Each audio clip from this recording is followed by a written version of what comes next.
ahead and get started. As people come in, we'll let them into the waiting room. Good morning, everyone. Welcome to the Medicaid Business Transformation DC Value-Based Learning Collaborative. Medicaid Business Transformation DC is a technical assistance initiative funded by the DC Department of Healthcare Finance. This session is titled Forming Community Partnerships to Participate in Value-Based Arrangements with the legal team. I'm just letting a couple of people in. Before we get started, I just wanted to go over a couple of logistical things. The first is, Adam, can you go to the next slide, please? The first is about continuing education credits. Continuing education credits for social workers and continuing medical education credits will be available for the session. To be eligible for continuing education credits, you must participate in the full session. To request credits, please complete the online evaluation that will be shared via email after today's session. Certificates will be emailed to participants in about 10 to 12 days. We'll also post the online evaluation after the sessions are completed so that you'll have the link beforehand as well. And with that, I'd like to turn over the session to Adam, who will be leading it. Thank you, Adam, for being here. Thanks, Nahath. Good morning. My name is Adam Falcone. I'm a partner at the law firm Feldman Tucker Leifer Fidel, and I'm pleased to welcome you to part one of the virtual training session today. We have 2 hours this morning, and then you'll have 2 hours this afternoon in part two. I think if you've attended some of the other webinars that we've had in this series, then you're probably familiar with my background. But for those that are new, our law firm represents many health and human service agencies, both in the District of Columbia as well as across the country. And I have expertise in the areas of transactional and regulatory matters, helping to set up health networks of providers, of Medicaid providers that contract with Medicaid managed care organizations under value-based payment arrangements, as well as negotiate those arrangements with Medicaid MCOs.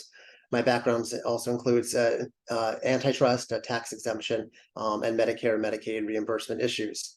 I think at some point today, I'm not sure if Leah has joined yet, but I'll be joined by Leah Montgomery, who's a senior consultant at HMA.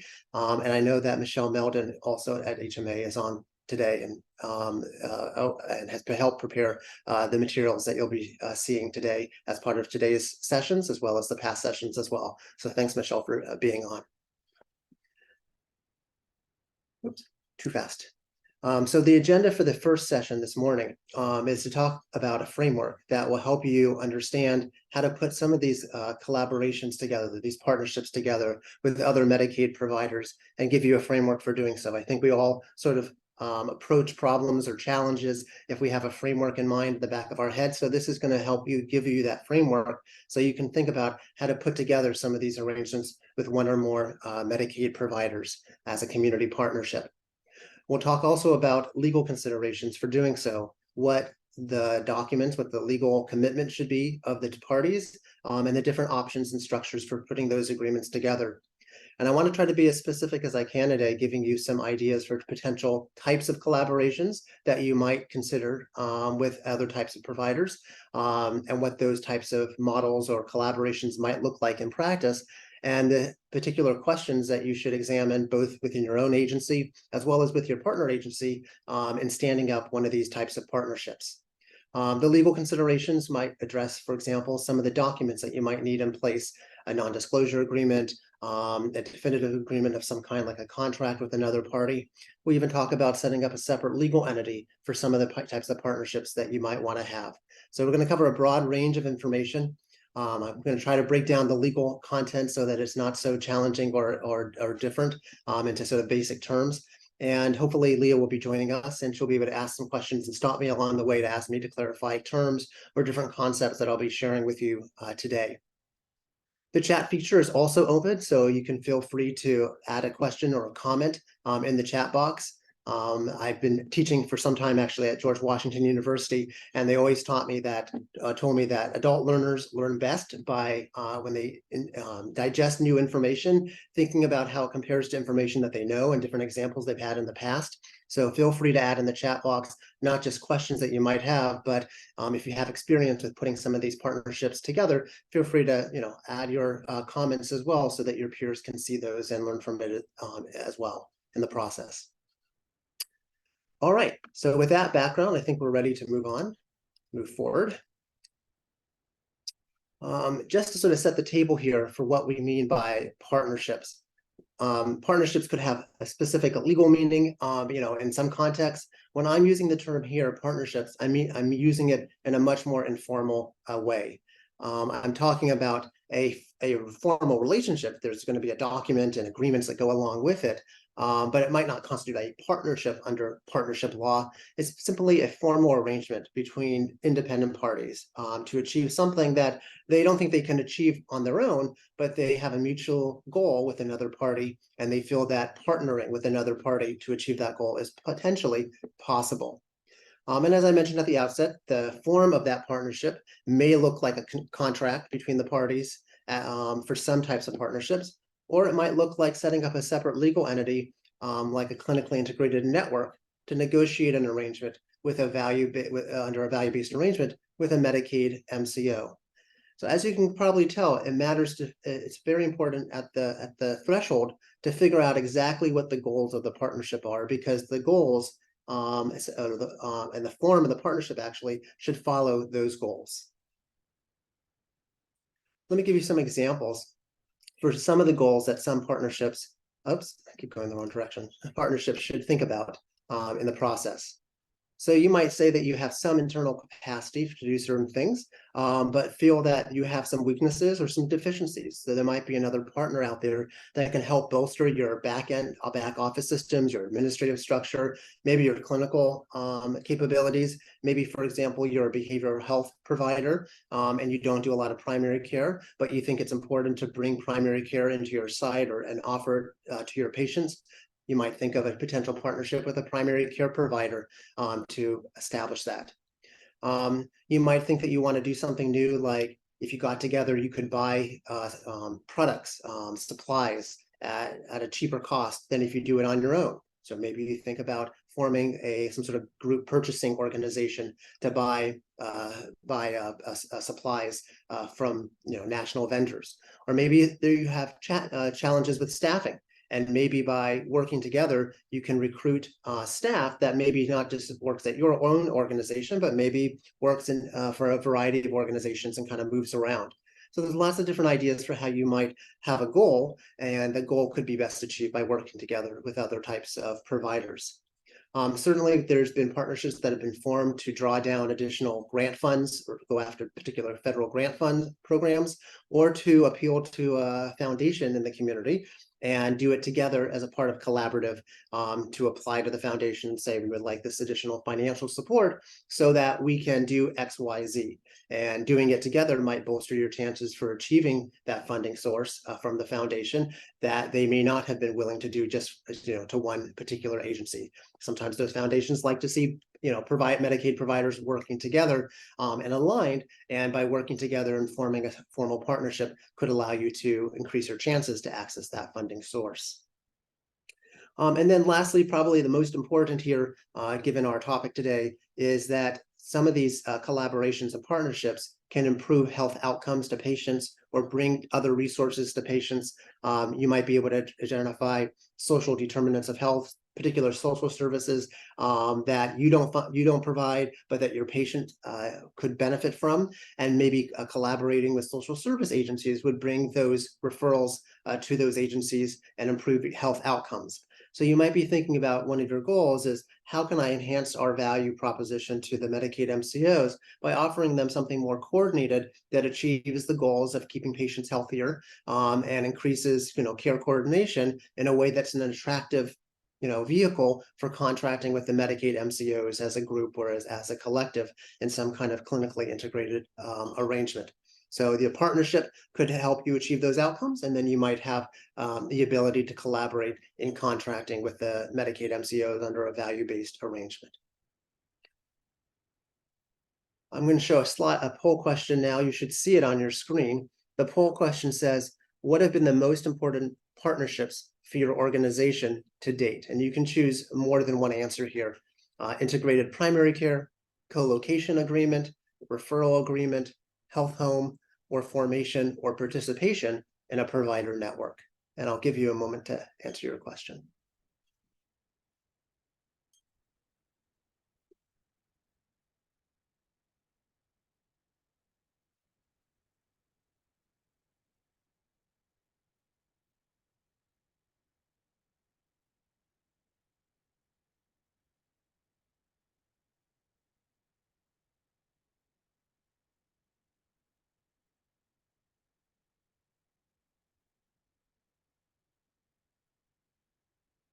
All right, Nahatha, if you can show the poll results. All right, it looks like, wow, 46% of you said that the integrated primary care was the most important type of partnerships, or maybe the same people said formation or participation in a provider network. That's very good to see. Lesser is a third of you said referral agreement, about a third said health home, and about 15% of you said co-location agreement. But those are good responses, and it's good to see that you already have, many of you have partnerships in place already in some of those types of arrangements, and we'll be covering co-location and referral agreements, as well as provider networks in more detail in our first part 1 session today. So what are the steps to partnership formation? I'd like to cover with you basically 5 steps as a process for achieving a partnership with another party, and I'll sprinkle in some examples as I go for potential, issues and risks that can come up and derail partnerships from coming to fruition.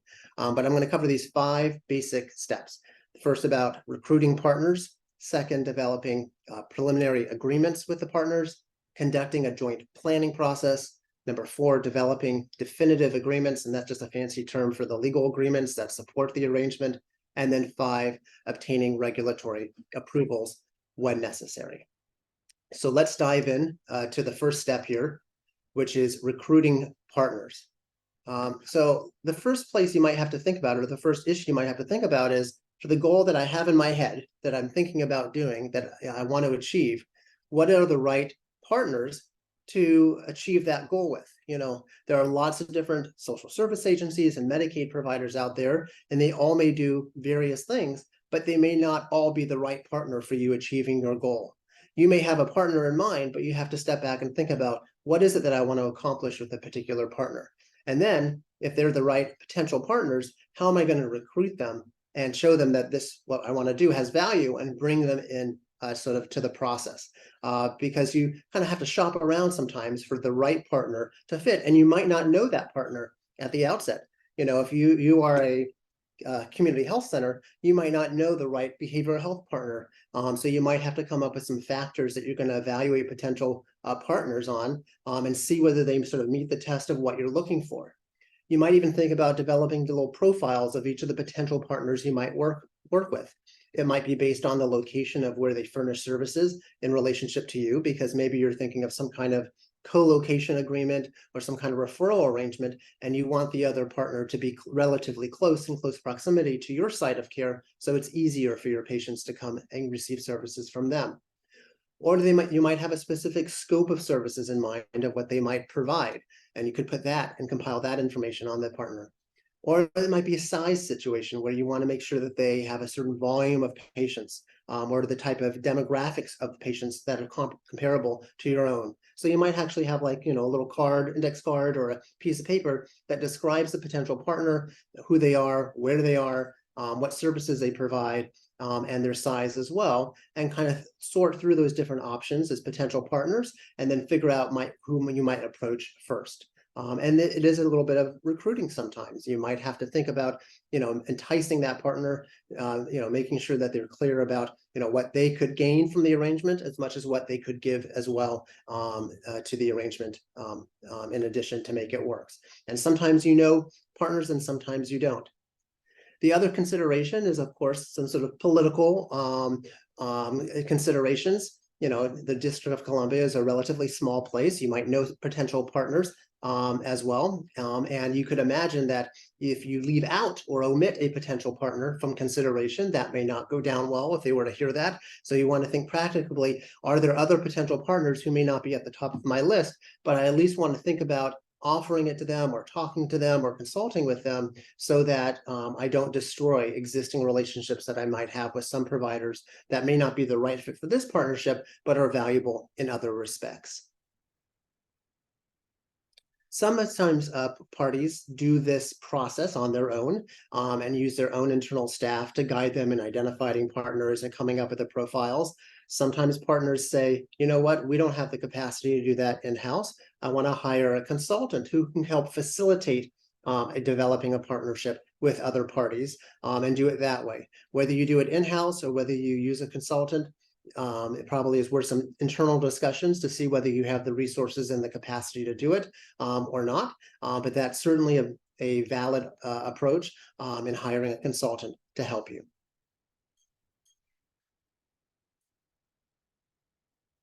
One of the first, moving on to step 2, one of the most important things after you've identified the potential partners for your partnership is to make sure that you're on the same page in regard to planning the partnership, as well as some of the key terms. You don't want to get in a situation where you've worked hard to bring a partnership to fruition, but then there's some sort of friction regarding who's going to pay for certain expenses that you've been bearing in the planning process, or find out later that the people at the table that you've been working with are actually not the decision makers that can bring the partnership to fruition.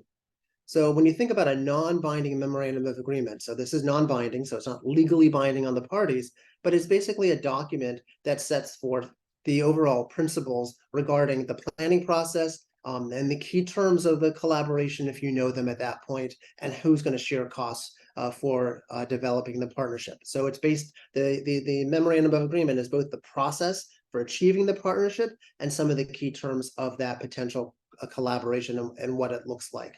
And I'll talk about that in more detail in a moment, but you want to use this as basically making sure that everybody is on the same page so that the process does not break down. So let's talk about some of the key terms that you might see in that memorandum of agreement. So first, it might discuss the scope of joint activities. What are we going to do together with each other, and might describe that.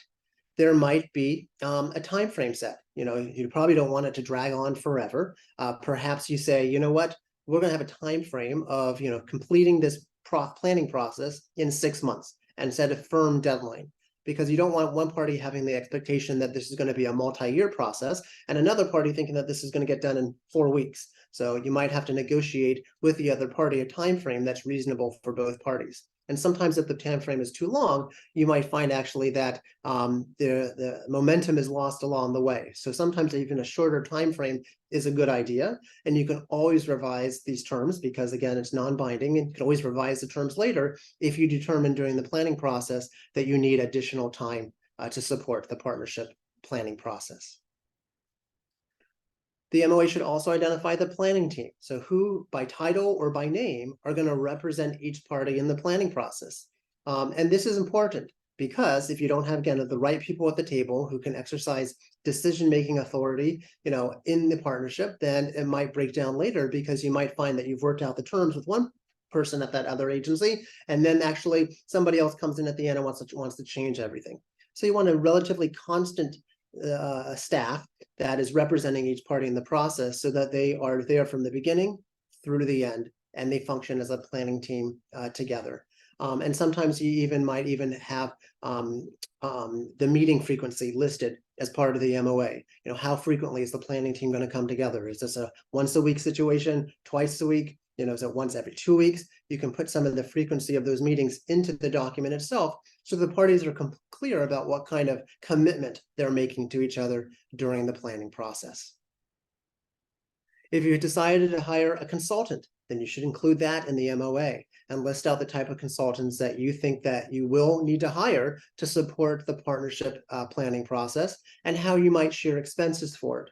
Sometimes those expenses might be shared and split evenly, and other times it might not be based on that. Maybe there's one party that's larger than the other, and maybe they're willing to bear the cost.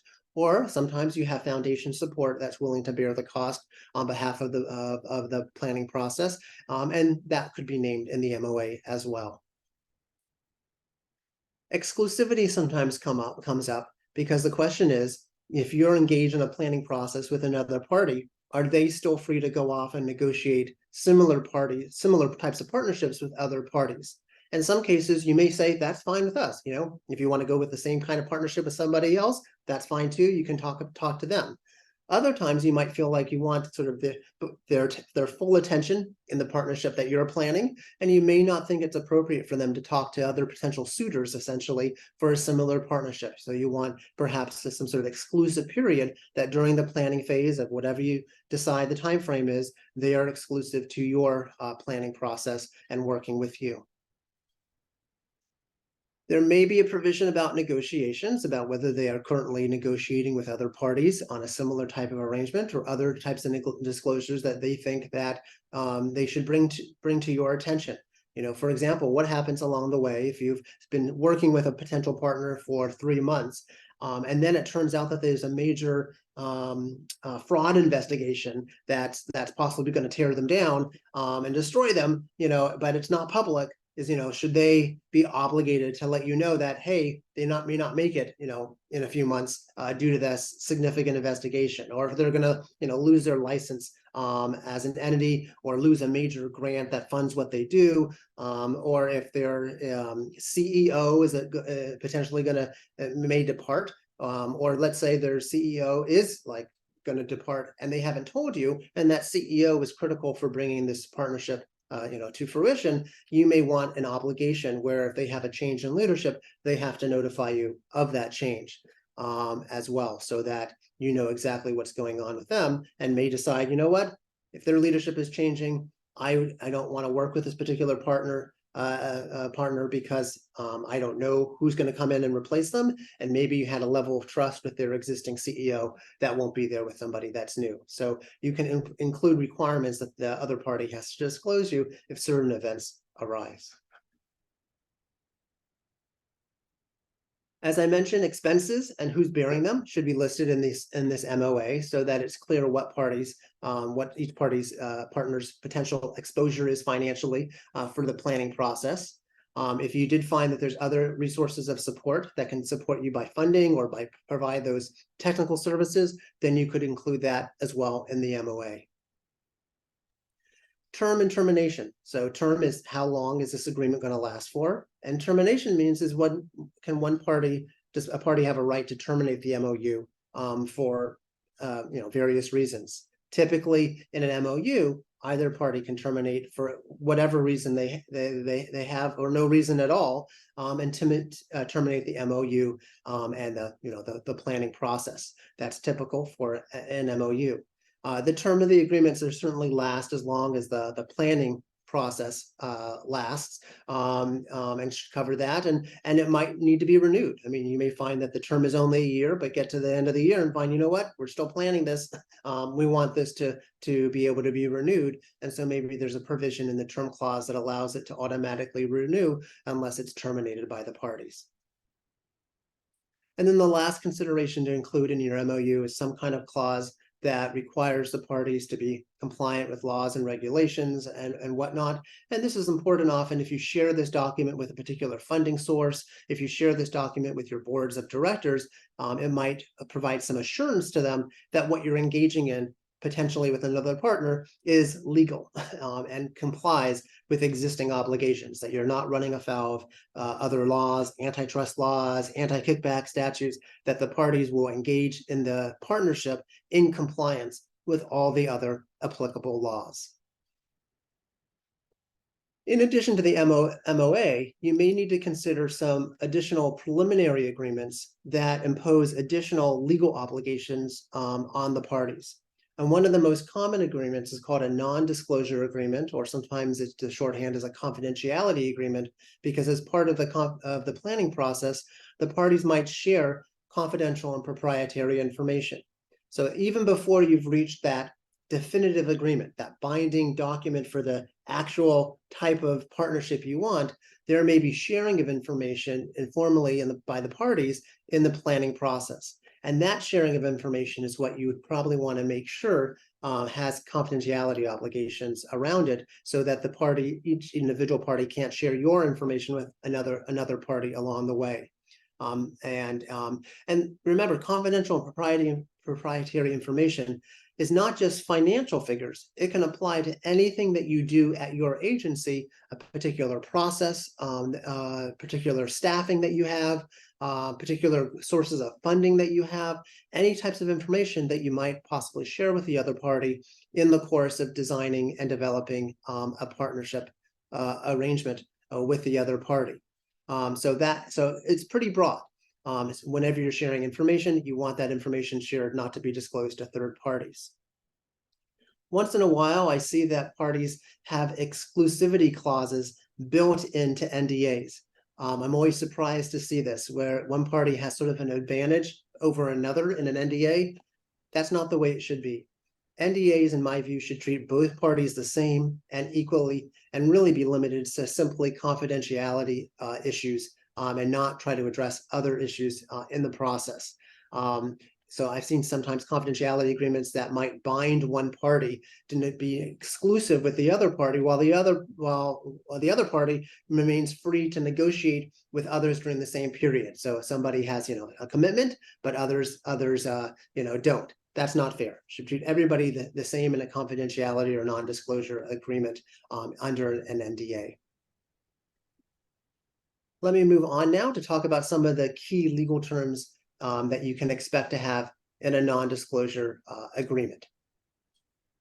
So the first is a set of definitions for what the parties mean by confidential and proprietary. And the quick and dirty answer for what that means is anything that's not in the public domain. So certainly if you have information that's up on your website that describes your scope of services, that's not confidential because it's in the public domain. Anybody can go to that anytime. But if you have documents that you're sharing that indicate the number of patients or visits that you have for some of those services, that's likely to be confidential and proprietary because that's probably not in the public domain. So the first step in any NDA is to describe and define clearly confidential and proprietary information. The second common element to NDAs is to describe exactly what uses and disclosures are permissible. So I'm an agency and I get this other confidential information from this other agency and it comes into my agency. Can I use it for any purpose I want? Can I go take that information and put it into a grant application that I'm pursuing on my own? Can I take that information and use it to leverage my negotiations with suppliers? Probably not. What the information comes to you that's being disclosed by your potential partner, the NDA will list out how you can use that information. And typically you can only use that information for purposes of furthering the potential partnership. So you can't use it for your own individual benefit. It has to be uses related to the potential partnership. So you'll probably see references in the NDA that describe the parties want to share information to further a potential partnership of X. And so the uses in the document will reflect uses and disclosures of that information for that specific purpose. So you would not have the right to use it for other purposes that are not described in the NDA. So there'll be prohibitions listed out for how you cannot use the information or when you might have to get the consent of the other party.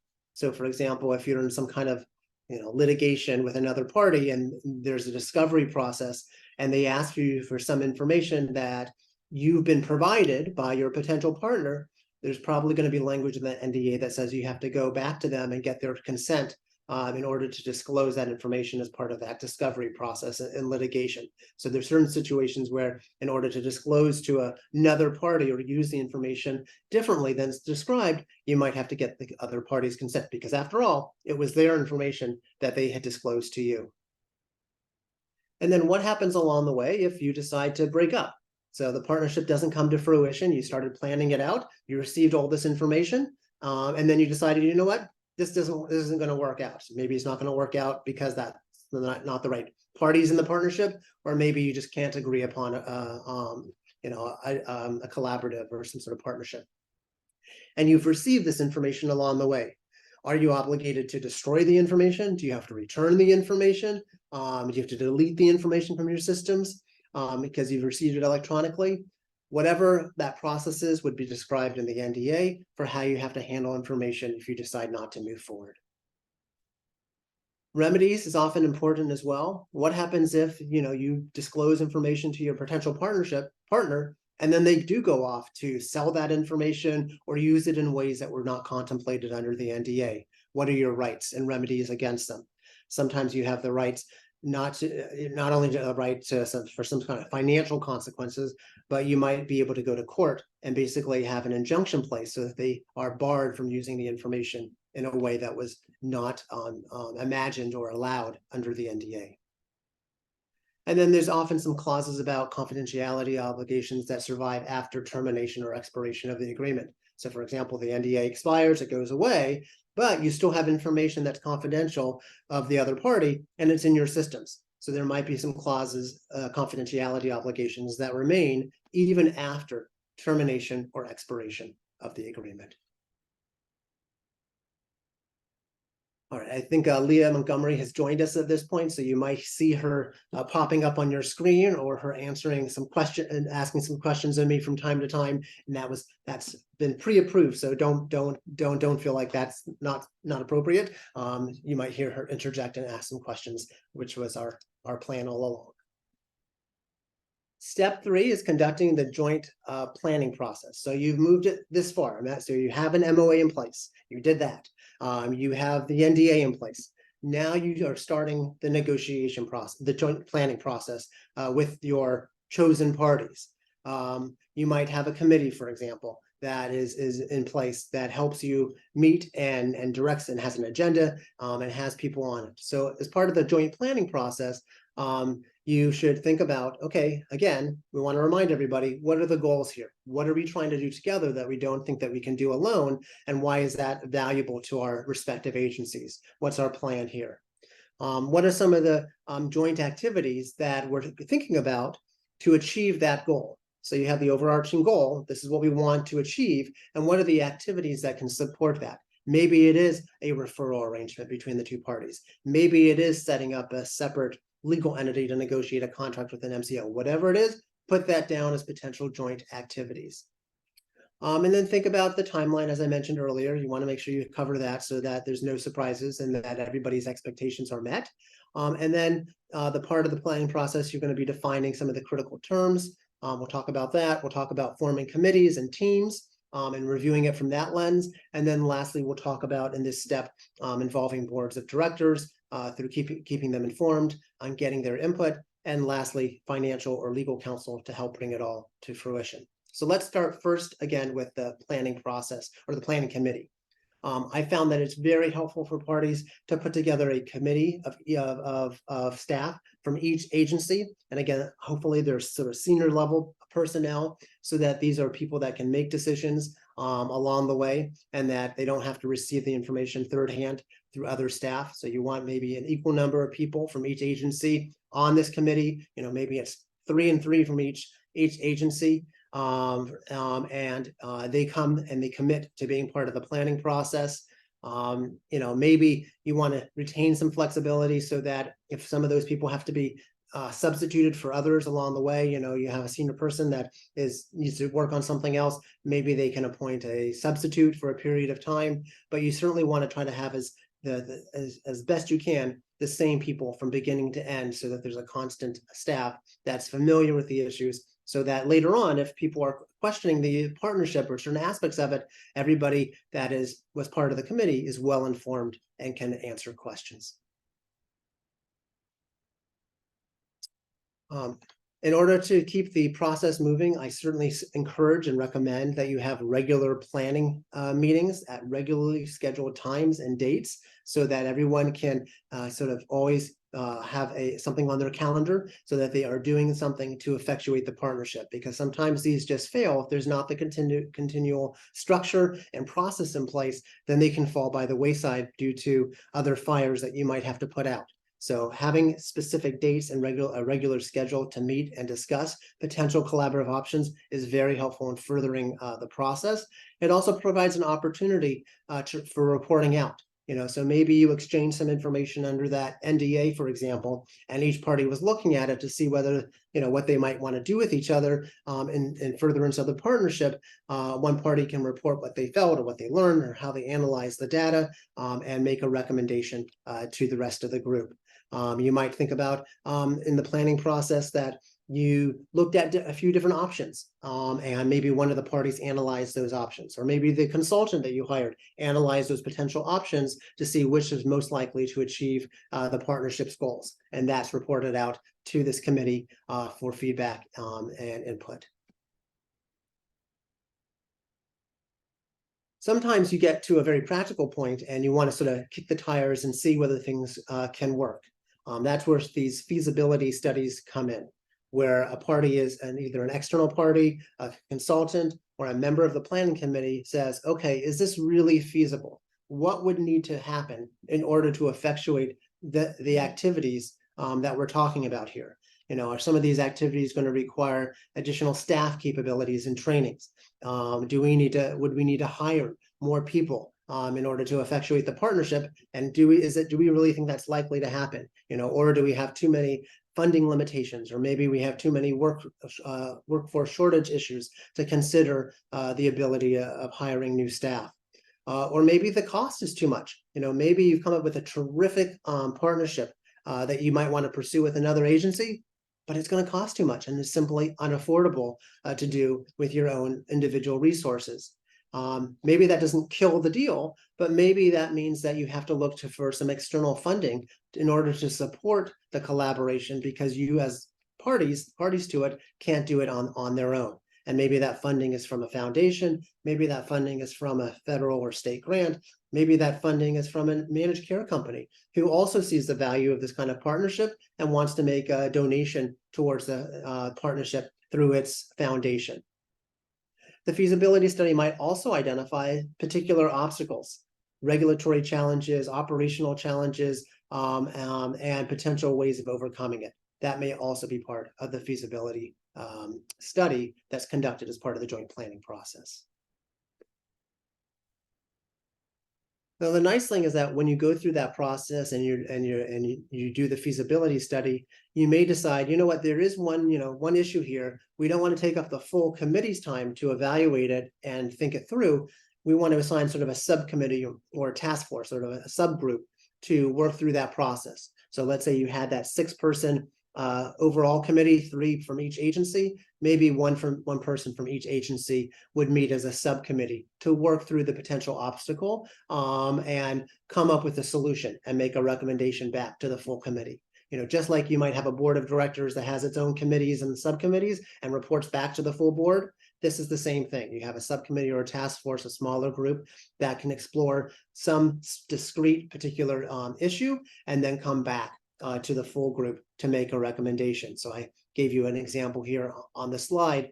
You might need a subcommittee that's identifying a specific clinical program or protocol that's been useful in the past.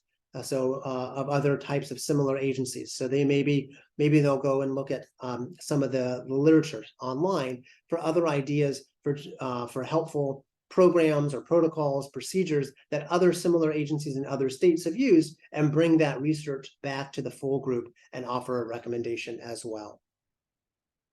Just like your full committees should have timelines associated with them, it's not a bad idea to also have a timeline for the subcommittees and what their charges are, so that they go out and do their work and they have to report back within a specific period of time. Again, you don't want to lose the momentum, you want to keep the process moving.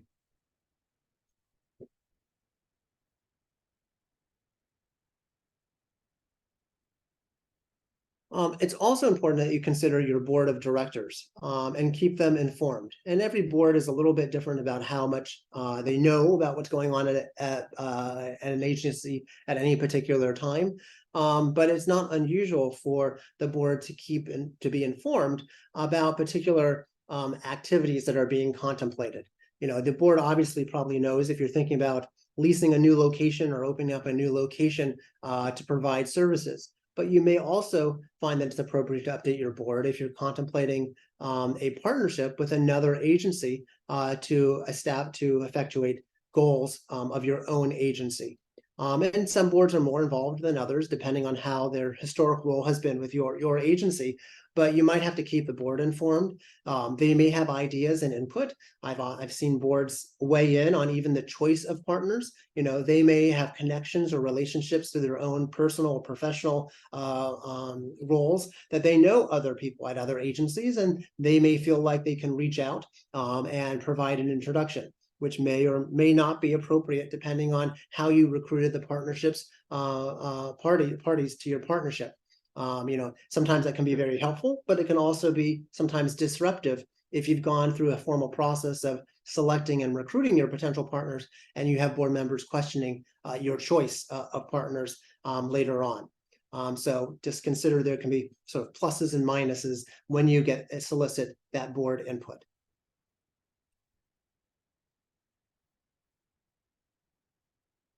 Next, we're going to talk a little bit about some of the key planning considerations to be thinking about, what kinds of issues to be thinking about and bringing to the joint planning process.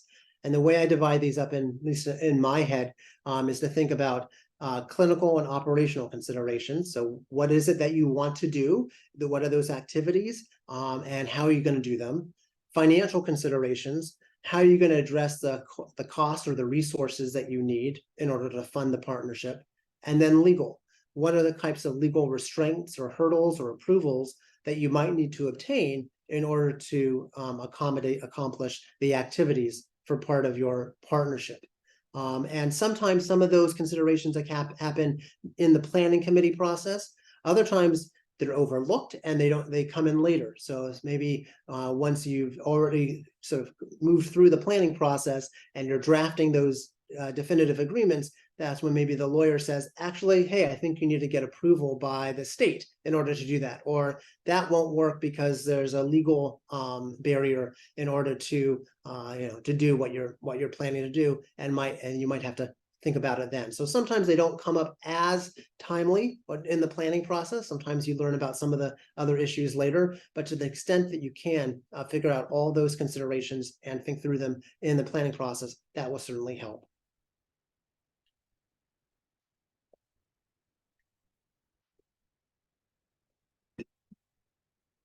So let's tackle first the clinical and operational considerations for a potential partner. So number one, do you have alignment with the other agency in regard to mission and infrastructure?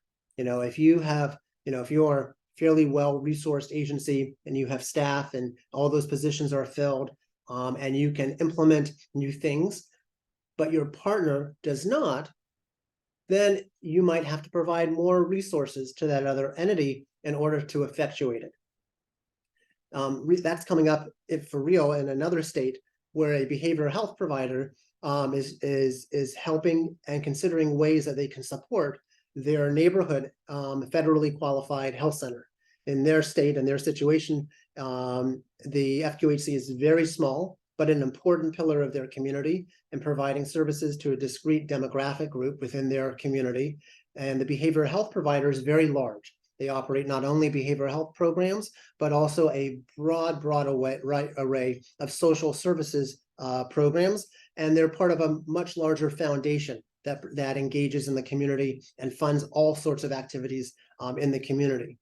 They are working with this very small FQHC in ways to support it because that FQHC is having some pretty tough financial problems and had a lot of staff that left. And so they're looking at all the ways that they can support the FQHC because they don't want it going away, because they're not a primary care provider. They want to make sure that that pillar of their community remains, and they're thinking about ways that they can develop a partnership and some contract in the end that supports the activities of the FQHC and primary care, which is such an important piece of serving their community.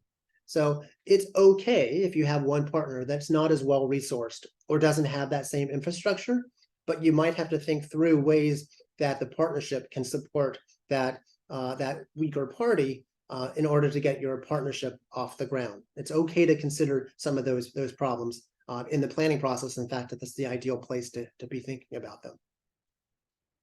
The second consideration is, will your ideas, are the activities that you're generating to support the partner achieve your goals of collaboration?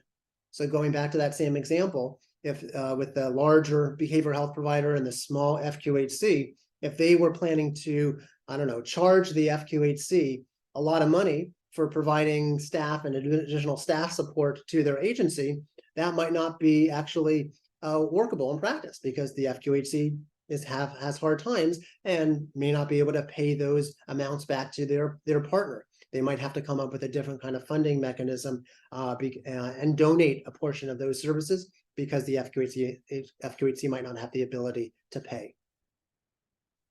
Another issue is just operationally, depending on what kind of partnership it is. Let's say it's some kind of referral arrangement where you're referring your patients to the other agency that provides some other array or scope of services that's not yours. You'll have to consider whether you can actually share the patient's medical records or other information to that other agency before that other agency actually has ever treated that patient or seen that patient as a client.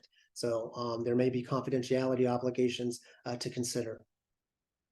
Another issue is communication. Some patients and clients may know your agency and the reputation that you have and feel very strongly about it and good about it.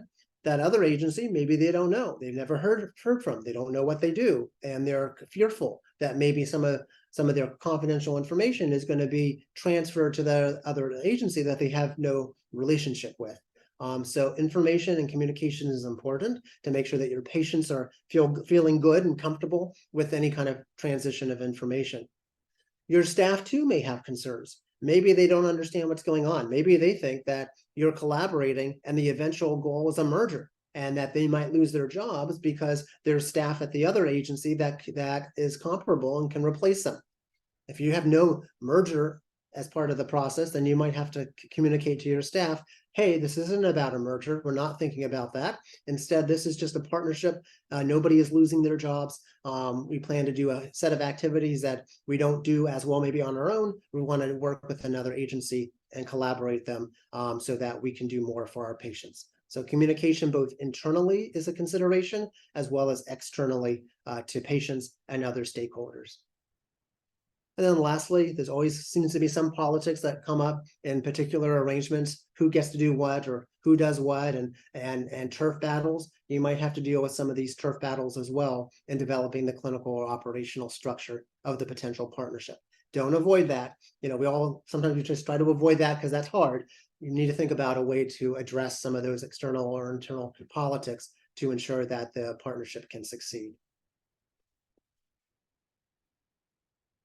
Financial. As I mentioned earlier, you might need additional resources to support the proposed partnership. This is where you might consider developing a pro forma. What's it going to cost for us to do this partnership with each other? There may be some types of partnerships that don't involve much cost. If the type of partnership is a referral arrangement where you're simply referring patients to each other that need those services where you don't provide them on your own, maybe there's just very minimal costs for doing that. And it doesn't exceed what you already do. In contrast, maybe you're thinking about leasing a new building where each agency will now open up a new site to render services. So you're not merging, but there'll be one floor, for example, for one agency and another floor in the building for your agency. That's going to obviously involve some costs. You have to find a building. You might need to hire a broker to find appropriate space in the right location. You're going to have costs for leasing costs, of course, for each respective agency. That will take some money. So it depends. The costs are going to depend on the kinds of partnerships that you're contemplating as part of the arrangement. There can also be billing rules about what party can bill for what particular services and whether that will generate as much anticipated revenue as you thought. So for example, if you opened up a new location and you're billing for services, that will probably bring in the same kind of revenue that you could currently do. But you may find that there's some activities that you want to do as part of the partnership that either you can't bill for, is non-billable, or that it won't work. It won't qualify for whatever reason related to licensure or the particular billing rules. So sometimes the CFOs and the billing experts weigh in on determining whether the potential activities can be billed and generate revenue as their own. So here you're thinking about what is the revenue that's going to come in if the partnership is successful, as opposed to the cost in the first line, the cost that I'm incurring in getting the partnership up and running.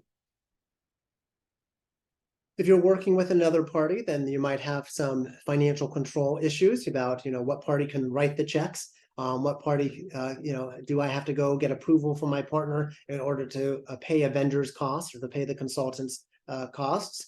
If I want to integrate so that we are streamlining operations so that, perhaps we're using one and the same vendor to do something, or one agency is providing some kind of billing services or other services to the other, you might want to include that as a potential financial consideration in the planning process. If you're going to require additional financial support in the future, then you should think about that. What are the additional resources we need after the first year to keep the partnership running? Because maybe the partners are donating the financial resources in year one to get it up and running, but maybe the notion is that in years 2, 3, and 4, and thereafter, it's going to be able to generate revenue of its own and be self-sustaining. So think about those considerations as well in the planning process, so that it does not require any further donations by the respective agencies.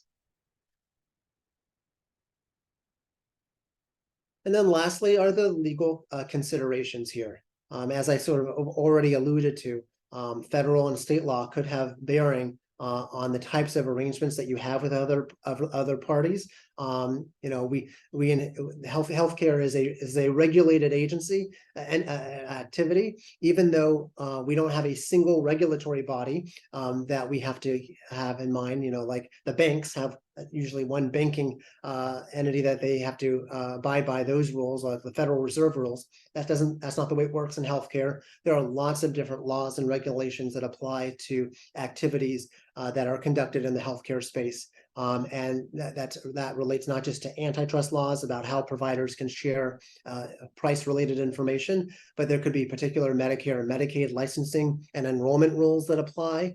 There can be obviously professional licensure requirements for individual staff that are furnishing services. There could be tax considerations.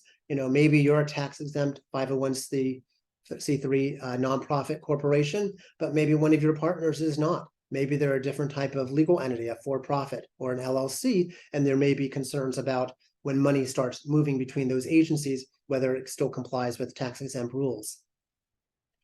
When providers start paying each other for services, this definitely implicates our country's fraud and abuse laws, particularly the anti-kickback statute.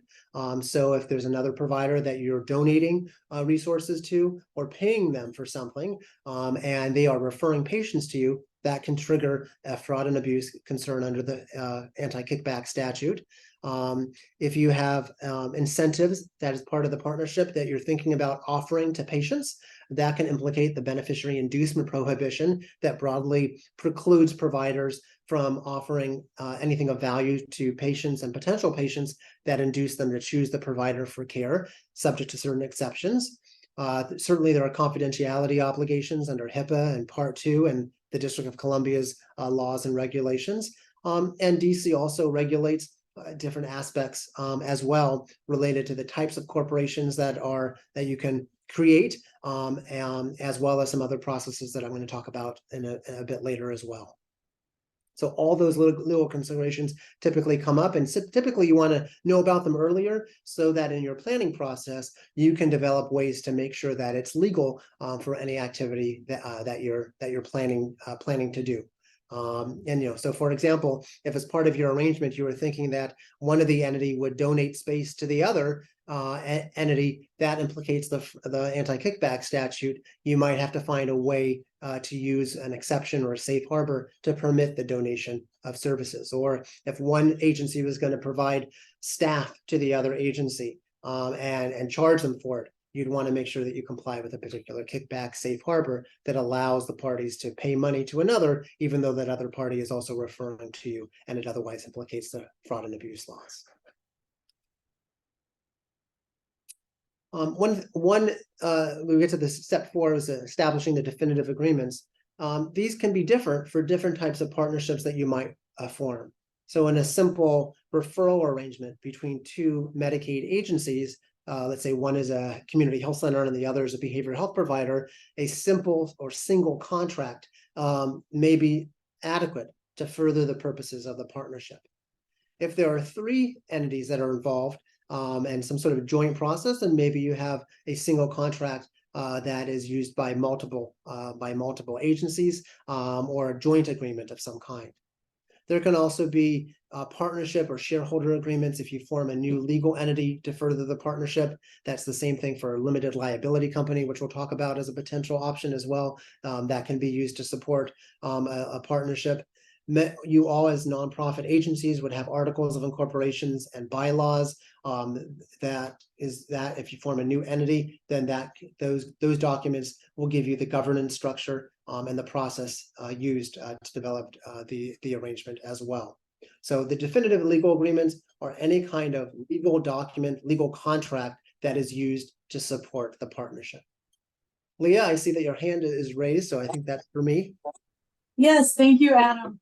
I'm assuming that as entities start working through some of these partnership agreements, in the early part of that process, there's going to be a lot of changes, and I'm wondering if you have any suggestions in terms of what's the tool that would be easiest to use, knowing that you may need to make changes as you go forward. It seems like having to amend a contract sounds daunting. I don't know if there's something easier. That's a great question. So hopefully by the time you've come to sort of step 4 and establish the definitive agreement, you've had a robust planning process and talked through different options and considerations and landed on the best option. So by the time sort of you had to put pencil to paper or the lawyers had to be involved for writing the definitive agreement, it's pretty certain about what the parties want to do. But still, you may find afterwards that you still want to amend the documents, even if after they've been signed and done. So then maybe the partnership is up and running, documents, definitive agreements have been signed, and you realize 3 months later, oops, we misunderstood the costs that were involved, and it's not working out from a financial perspective, or we accidentally overlooked a key issue in our planning process. We need to now open this up and amend it. Ideally, you would have some amendment clause in the contract with the other party that allows the parties to amend the arrangement by mutual agreement, at least by mutual agreement, so they can come back to the table and work it out and make a sort of a mid-course adjustment. Doesn't mean that you have to throw the document out completely. Maybe there's just one provision that has to be tinkered with because the financial commitment is wrong. Or there's some other aspect that needs to be addressed. So yes, it's not too late, even after the contract is signed, to consider amending it and amending it to make the partnership work. The 5th aspect is obtaining any regulatory approvals that might be required for the particular kind of process or partnership that you want to develop. And I'll give you 2 ideas here for what I mean. The first idea has to do with a delivery system, I guess, service called contingency management, or CM, that provides additional patient incentives essentially for individuals who have particular substance use disorders and incentivizes them to continue their care.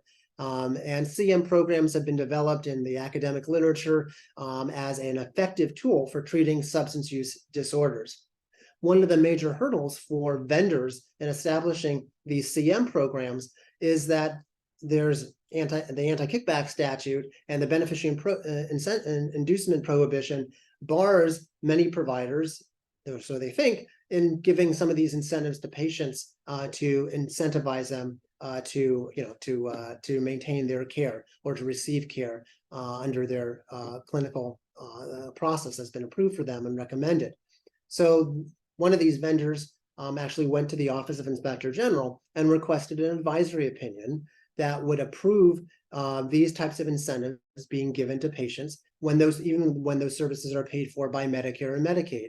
And because it was a favorable opinion, it gave the vendor basically approval to offer those incentives, as well as all of its customers as well. So it was relatively good news for many substance use and addiction providers, because they knew from this opinion that if they sort of adopted a similar framework or hired this vendor to implement the contingency management program, it was a digital platform, that the OIG wasn't going to come after them. And it's a published opinion on the website of the Office of Inspector General, the federal OIG in the Department of Health and Human Services. And so any parties can look at that as guidance, and the vendor in particular likes it because they can show that to potential customers as well, that it basically complies with the federal anti-kickback statute.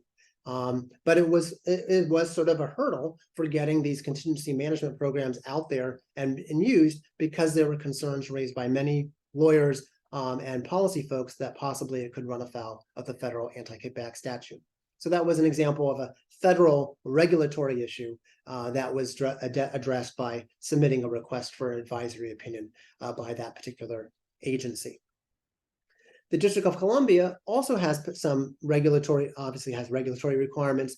One that I'm thinking about here is that there is a certificate of need process for the district in the District of Columbia, so that when an entity is considering offering some services or opening up a new facility, there is a formal process where parties have to apply and receive approval of a certificate of need for a particular process. So usually it comes up in the facility setting where an entity wants to open or build a new facility, and it would require the healthcare providers in that situation to follow that approval process. The law describes exactly what kind of approvals have to be sought for different types of developments or activities, and when they don't, and then what the process is as well, and that has to be usually secured in advance. So that's an example of a state District of Columbia process that a provider or a group of providers might have to follow through if they're considering about opening up a new site or a new facility for services.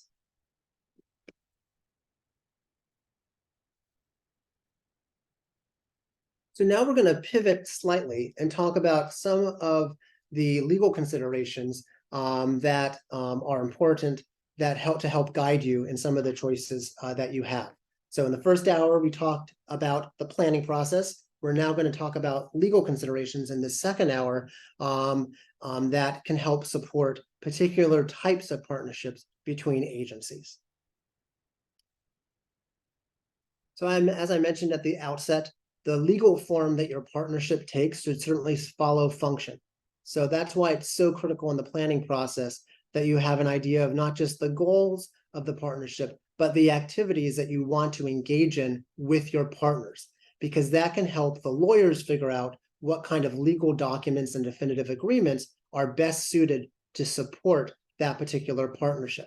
So some of the questions that your lawyers might ask if they're drafting definitive documents to you, they're going to ask, well, how many different Medicaid providers or how many different parties are going to be involved in your potential collaboration or partnership?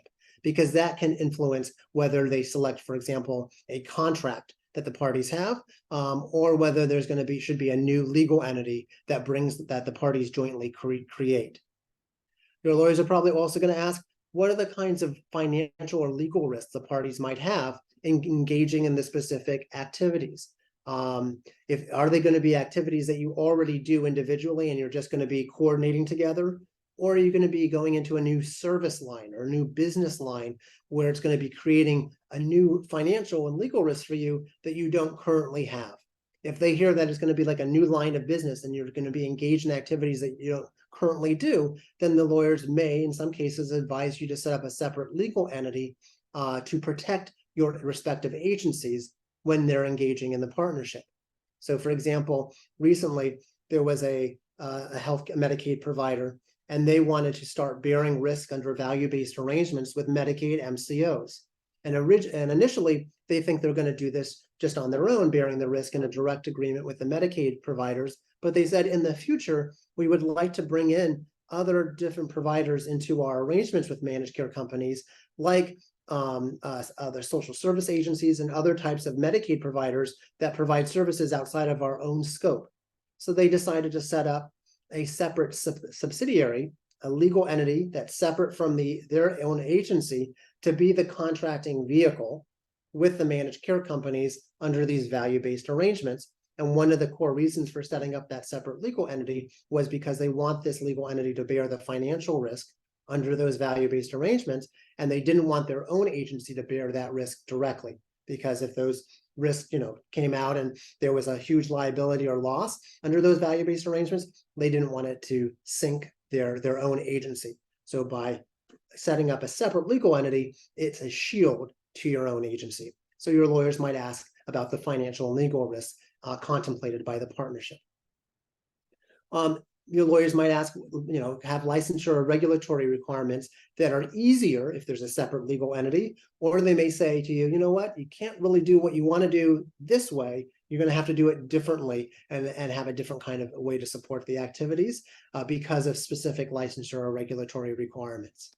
You may end up hearing from your lawyers that if you anticipate generating capital for your partnership through a funding source that is, let's say, a foundation, maybe they know that foundations typically grant to other 501c3s, but maybe the foundations don't want to make grants to for-profit entities. So you may be thinking, their lawyers might say, you know what, you should set this up as a nonprofit 501c3, not as a limited liability company or a for-profit corporations, based on where you intend to get that capital. Or on the other hand, if you tell your lawyers, we think there's a way to generate capital from the private markets, from venture capital firms, and that they might have real interest in buying this asset or this arrangement later on because it has real financial value, and we're looking for these VC venture capital companies to help support and donate capital. The VC firms may not want to donate in a nonprofit because they won't have an ownership interest in it. They may prefer to basically invest in a for-profit corporation, and your lawyers might tell you that for that reason, set up a for-profit company that you can sell shares to a VC firm. They'll donate some money, they'll have an interest, sort of like on Shark Tank. They'll have an interest and they'll give you money, but they'll have an ownership interest in the entity that they may sell or derive some profits from later on. So it all depends on what your source is for that capital investment.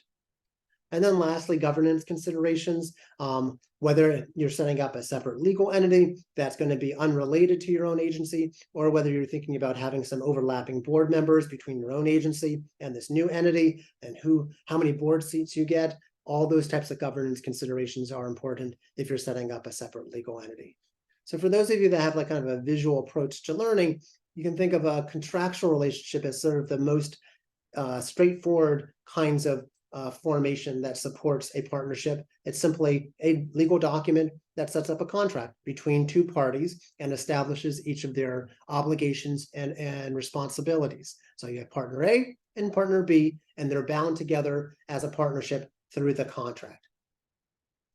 The other kind of partnership is where you have multiple parties. Here I have A through F partners that are coming together, and they're not contracting directly with each other. Instead, they've decided that the best vehicle for them to support the partnership is to set up a new legal entity. And that new entity might be jointly owned or controlled by all the partners. And then that new legal entity maybe is going to go off and contract with Medicaid MCOs for value-based arrangements. So those are the two basic types. So I'm going to talk first about some examples, some contractual relationships. And then when we get through that material, I'm going to shift over and talk a little bit about the setting up a new legal entity.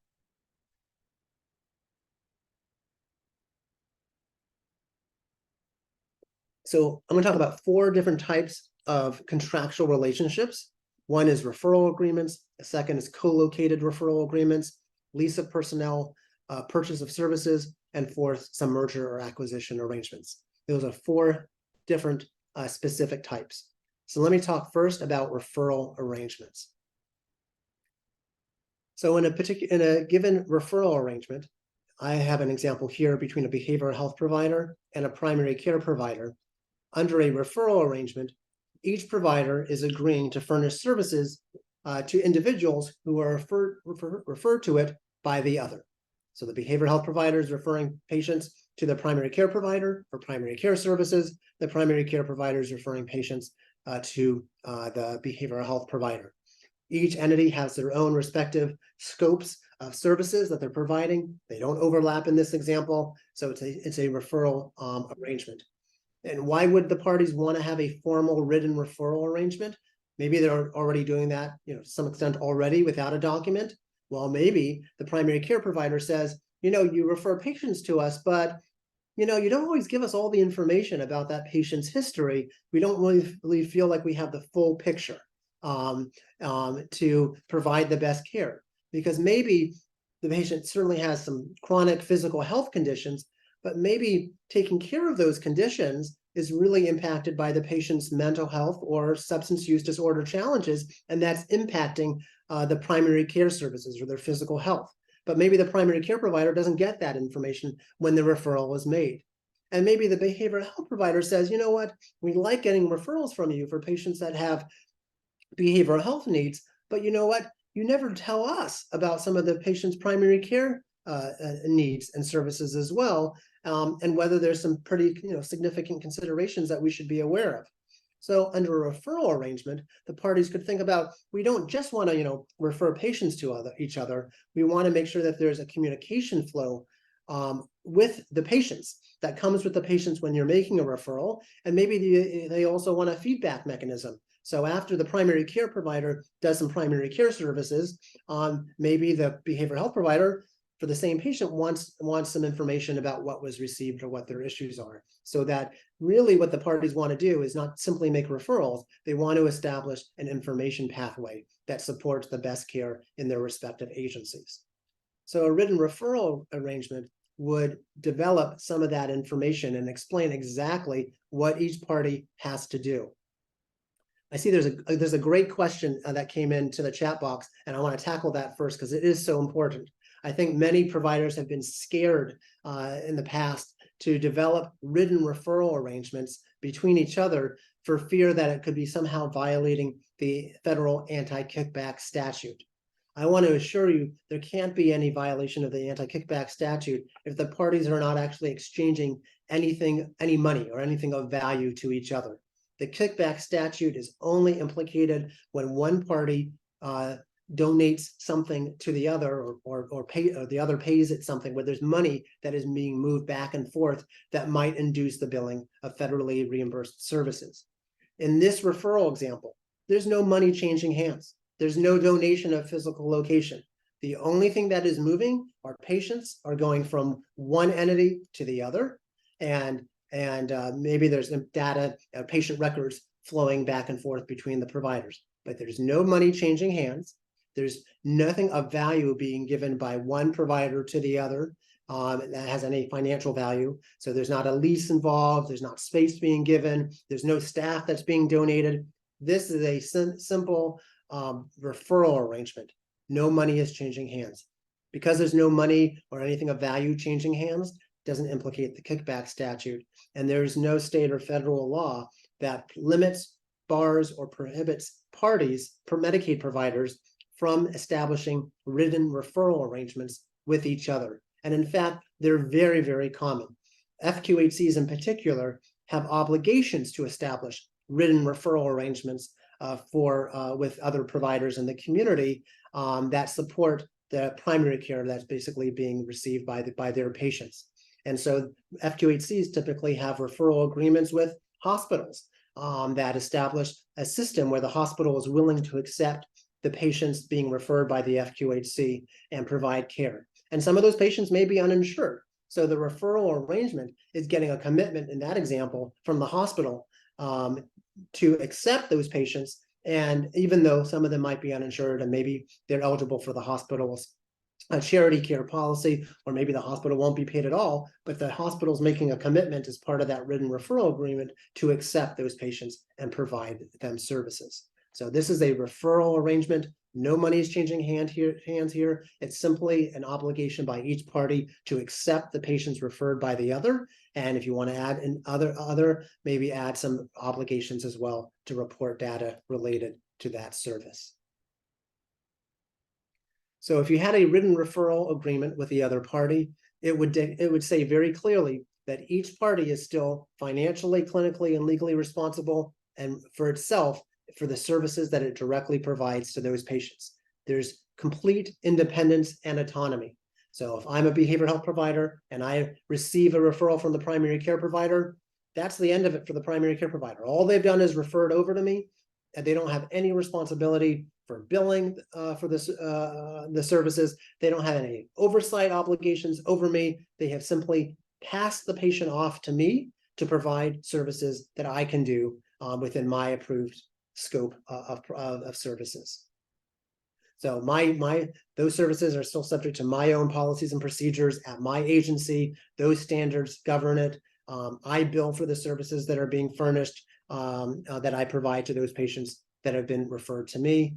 Now, you may say, well, but what if, don't I want to make sure that the other provider is capable of providing those services if I'm referring patients to them? Absolutely. There should be language in the referral agreement where each party is furnishing those assurances to each other that they are qualified to render those services, that they're eligible for federal healthcare programs, that they meet any standards of care or accreditation standards, that they operate in compliance with state and federal law. Absolutely. But you're not responsible for the other party's compliance. That's up to them. They're making promises to you and assurances to you, but that's up to them to be responsible for. You don't have any obligations or liabilities if they were to run afoul of any of those laws or legal obligations. So I've hinted at this already. The third bullet point that is that each provider agrees to accept the referred patients, regardless of a patient's or patient's family's ability to pay or insurance status. That's probably the most important aspect of referral agreements, is that each party is making a commitment to serve those patients that have been referred. You know, and there are still patients in the District of Columbia who don't have insurance for various reasons, and this is a promise that the parties are still going to serve those patients that have been referred to them. There's also usually language here that protects patients' freedom of choice. So you may refer your patients to that other party, but maybe the patient says, you know what, I don't want to go there. I don't know that agency. I don't feel comfortable. I'd rather go to this other place. Patients should have the right to do that. They do have the right to do that. Or maybe one of your clinicians says, you know what, that other agency, generally they're great, but you know what, this patient has a particular need. It would be met best by them actually being referred someplace else. So there's usually language in these referral agreements that provide those sort of exceptions to ensure patient freedom of choice and your staff's independent clinical judgment if they have other ideas about the best party in their judgment to be referred to. So operationally, how do you track all the referrals? Because if you want to do a good referral arrangement, you want to operationalize it in a way that you know that you've referred a patient to that other partner, and you want to make sure that they get their care and make sure that they have access to services when you are making referrals, and that they're actually reporting information back to you that you may need to oversee their care. And so operationally, you're going to want to figure out, how are these referrals being made? Am I transferring information to that other provider, saying to the other provider, I've referred to you, Joe. Joe comes from our agency. This is what I think he needs. Are you doing it electronically? Are you doing it faxing? How are you making that transition and that handoff to the other patient? I hope that it's more than simply just telling Joe, we have a partnership with that other agency. Here's their phone number. How effective will that be for Joe? Joe doesn't know that agency. Does he really have the time or resources to go ahead and make his own call to the agency? Maybe not.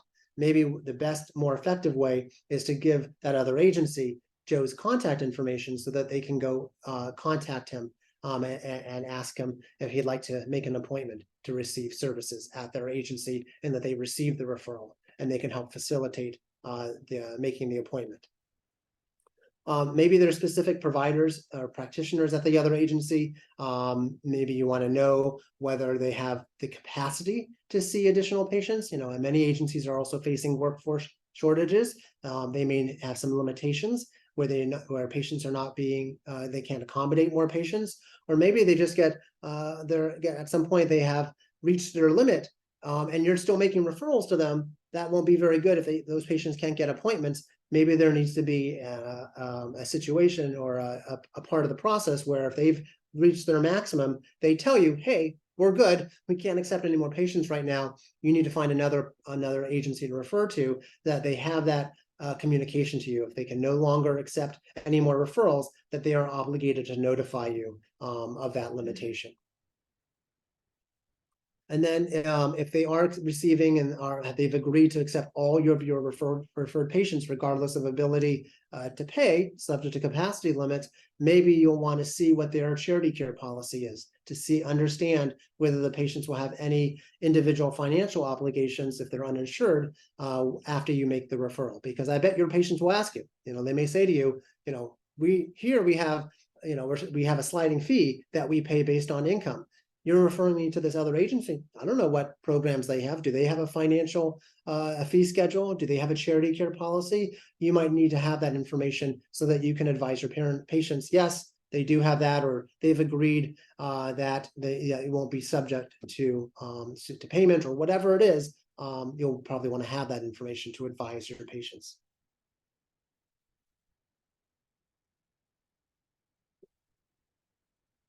Co-located referral arrangements are not too dissimilar than a referral arrangement.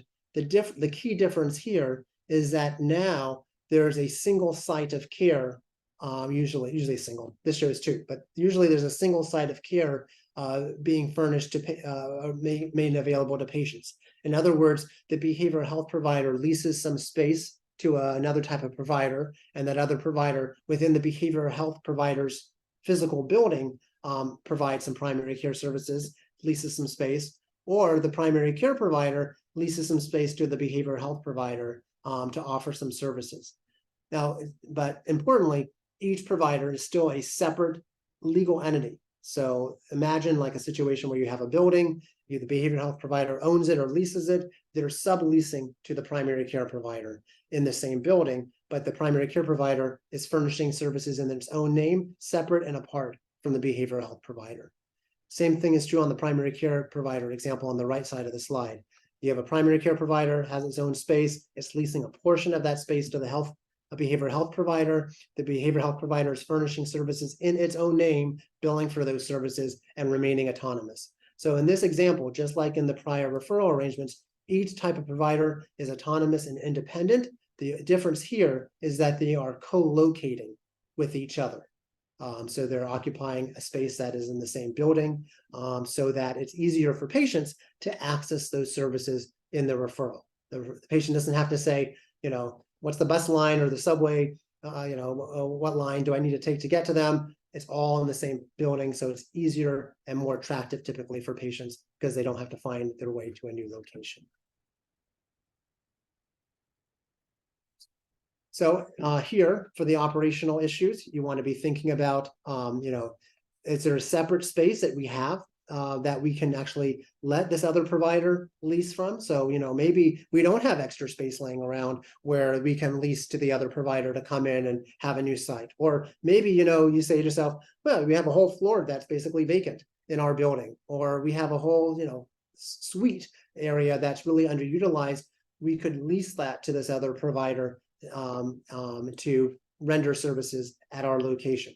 So this does involve usually a lease of space, sometimes equipment as well, to that other provider. So now you do have money changing hands, which means that now you do have to address kickback issues related to it. There's a special safe harbor under the federal anti-kickback statute that applies to leasing space between providers. So there's a way to make it legal, even though that there's one party usually paying another party some amount to cover the lease. You'll probably have some signage issues. So now the providers are both occupying maybe in the same building, but maybe the suite that's being leased is separately signaged as that other provider, so that it's clear that there's two providers in the building, not just one anymore. And then maybe there's some sharing of medical records for treatment purposes, so that it's clear that maybe one has an electronic medical record, and maybe for common patients, there's some protocol that's reached so that for the common patients, both providers have access to those medical records in order to have the full picture for their patients. So co-location referral arrangements, similar to referral arrangements, but now you're operating in the same building, and it usually does involve a lease of space. And those leases are typically structured to meet the federal anti-kickback statute safe harbor that protects the arrangement. So one party's lease payments generally have to be at fair market value to the other. So it doesn't look like there's any kind of inappropriate reward or inducement of referrals from one party to the other. The third example is a so-called lease of personnel or purchase of services. So this is a situation where one party essentially buys staff from another in order to expand its ability to provide services. So if you can imagine the situation here, let's say you're in the middle, you're the healthcare provider, and you say to yourself, you know what, it really would be great to have, let's say, some additional primary care services at my agency, but I don't want to go out and hire primary care providers. Instead, I want to contract with another primary care provider so that they are leasing staff to me to render primary care services at my agency. So when you are buying services from them or leasing their staff from them, you are paying them for that. So at the top of the slide, you see that they are essentially providing you with those staff people. You are paying them for that at fair market value. And then you are now providing those services, primary care services, perhaps to your behavioral health patients, and you're billing for that as well. Because when those primary care staff people come over to your site, they're not acting as their organization anymore. They're under your organization. So they're subject to your policies and procedures. They are essentially like your staff, even though that you're leasing them, and you are billing for those services in your own name. You have simply acquired and purchased the resources through this arrangement by a contract with this other partner organization. This can apply to both clinical services as well as administrative services. You can always buy administrative services from another entity.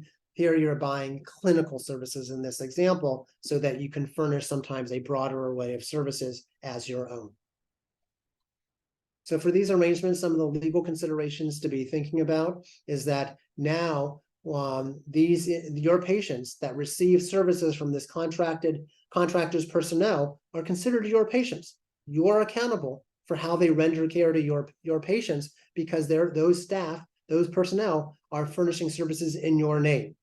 You're billing and collecting from third-party payers, so you want to make sure that essentially those personnel and how they're making in their medical record documentation and that you're billing correctly and properly because you're doing it in your own name when you're billing for those other services. The other aspect is that you certainly want to pay fair market value back to the contractor for the services that they're providing. You can get into a lot of trouble under the kickback statute if you pay more or less than fair market value under the arrangement. So that's another legal consideration that you'd have to tackle in the planning process. And then you want to make sure that if you are buying staff essentially from this other entity, that they understand and accept the fact that they're subject to your policies and procedures. So, for example, there was an arrangement where a community health center was buying medical services from a separate vendor that was willing to set up some sites and do most of it by telehealth and telemedicine, but basically contribute staff. And the health center was going to pay that entity as entity staff for services that they were opening up because that other vendor was essentially going to be operating as the health center when they were rendering services. So part of the arrangement had to be that there was a legal document where that other party knew that all of its personnel were essentially going to be subject to the health center's policies and procedures because with the other personnel were going to be acting as if they were the health center when they were delivering services to the health center's patients. Even though they were a separate legal party, the way from the patient's perspective, these were going to be health center clinicians that were seeing them, even though the health center was buying the access to those clinicians through this contracted lease of personnel and purchase of service arrangement. So you want to make sure that you're comfortable with the clinical standards, the professional standards that those clinicians meet, that they're appropriately licensed. you might have to do some verification of licensing, some vetting. Maybe you're doing some credentialing. You might have to go credential those practitioners, you probably will, with the Medicaid managed care companies, because you're going to be billing for their services. And you want to make sure that they're documenting services appropriately in your medical record, consistent with your standards, because they're acting as you when they deliver services to your patients. So this is fundamentally different from the referral arrangement, where you are making a referral to another party. Here you're buying access to clinical services, and those are being billed as if they're your own.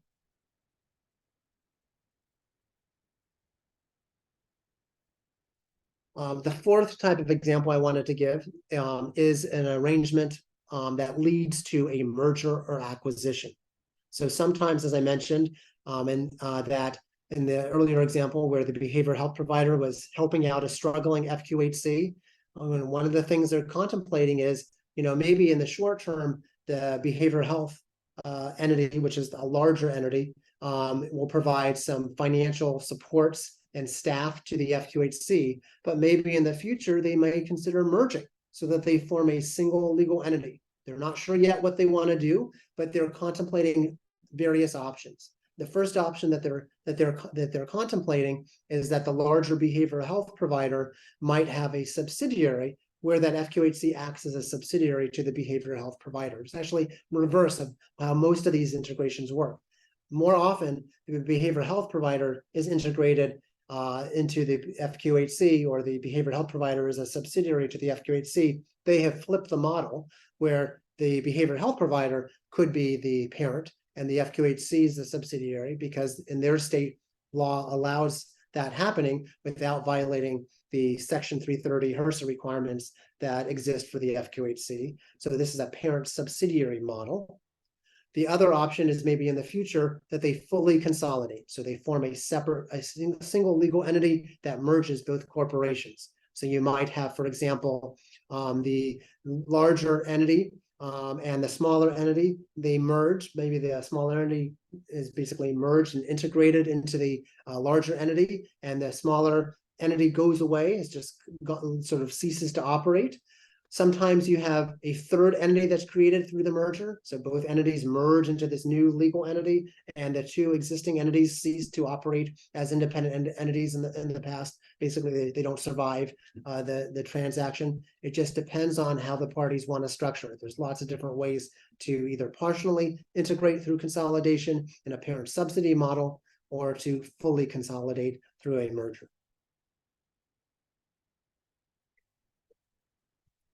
Leah, did you have some questions that you wanted to ask now before we move on to the next topic about forming a new legal entity? No, I think in the spirit of trying to make sure we get through the slides, I'm just going to hold until the end, Okay. and we can ask questions then. But I'm jotting them down as you're talking. All right, sounds like a plan. So we're going to talk next about forming a new legal entity. When we started this second hour, I said we're going to talk first about partnerships through a contractual relationship, and then second, talk about forming new legal entities to support value-based arrangements. We're now moving into that second part about forming new legal entities to support those arrangements. As I mentioned at the outset, two or more parties can form a new legal entity, and the benefit is that it shields the parties from financial or liability that arise from the activities conducted under the new legal entity. So it's a shield. And one of the best examples of these shields occur in the pharmaceutical industry, when many of the pharmaceutical drug makers launch a new product. They often launch the product as a subsidiary to the pharmaceutical parent corporation, because if there are adverse effects or liability that results, they don't want it to take down the entire company. So by establishing and launching the new drug through a subsidiary legal entity, it shields the parent from potential liability that could result as a course of, shield it from liability if there's an adverse reaction or other types of liabilities that could occur. So it's a shield. And the nice thing about forming a new legal entity is that the parties that own it or control it, they're still independent from that legal entity. So if you have a behavioral health provider or a group of them and primary care providers, and they form a new legal entity, they can still individually in their own organizations, they're responsible for what they do on their own. The only thing that's being shared extends to the network's activities. So whatever they're doing jointly happens within the new legal entity, and that's through that joint ownership and governance process. What they do on their own stays on their own, and they remain independent for those aspects. So they decide what they want to do together and what they don't want to do together. Some of these networks also can obtain dollars to capitalize them through foundations, grant funding, and sometimes even from managed care companies. They can pool their resources together to make joint investments. So some of these networks, for example, want to establish a new population health platform. So they might pool money from all of the providers that are participating in the network to support a bidding process where different potential EMRs can bid on providing services or population health management platforms, review those platforms, and figure out what the best one is for the providers to use together. I am sure that throughout the support that you've been receiving from these programs, you've heard a lot of alphabet soup of different types of provider networks. You've heard us talk about IPAs, independent practice associations. You might have heard about an MSO, which typically offers some back office and management support services to different types of entities. Administrative services organizations, which are similar to an MSO. Clinically integrated networks, or CINs, accountable care organization. And I even mentioned earlier on today's call, a webinar, group purchasing organization, or GPO. All of these are types of entities are basically labels that attach to provider networks. So, and whether you attach one of these labels depends on how you define yourself. So I have some provider network clients that call themselves clinically integrated networks because from their perspective, it best describes why they have formed a separate provider entity and what they want to do together. I have other clients that like the term IPA because it's familiar to them and it's used in their market. I have other clients that like the term accountable care organization because they think it reflects best what they do or what they want to do together. And other clients have GPOs when they're engaging in group purchasing activities because that defines what they want to do. We have a poll question that that you should see now. Does your organization currently participate in a provider network? And you can choose one of these options. Yes, our agency has an ownership or control interest in a provider network. Yes, our agency contracts with a provider network. No, but our agency is in the process of establishing a provider network. No, but our agency is contemplating participation by contract in a provider network. Or E, none of the above. And if you do E, none of the above, feel free to use the chat box to explain why none of the above applies.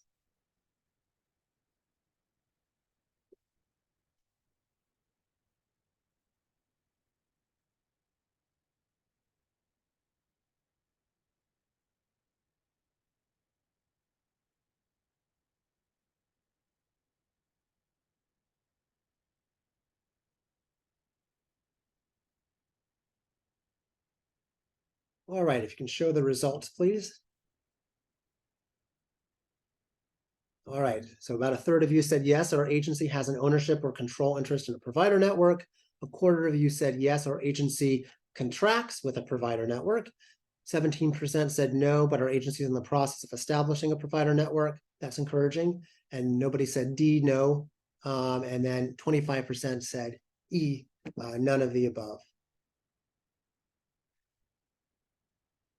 So these are all types of provider networks. I use the term provider networks as sort of the general term, and you'll see that in my slides. I'm just calling it sort of a blanket provider network, but many of these provider networks self-describe themselves as one of these types of acronyms because they think it reflects best what they plan to do and have done together.